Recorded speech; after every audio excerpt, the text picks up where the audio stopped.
নিয়ে অসুরেশ্বর দেবীকে পরাজিত করবার মানসে উল্লসিত। দেবীর বাহন সিংহরাজ দাবাগ্নির মতো সমস্ত রণক্ষেত্রে শত্রু নিধনে দুর্নিবার হয়ে উঠল। নানা প্রহরণধারিণী দেবী দুর্গা মধুপান বিস্তার করলে।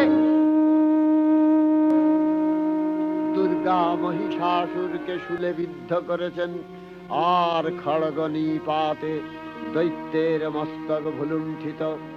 তখন অসুর নাশিনী দেবী মহালক্ষ্মী আরাধনা গীতি সুষমা দেবা পৃথিবীতে পরিব্যাপ্ত হল।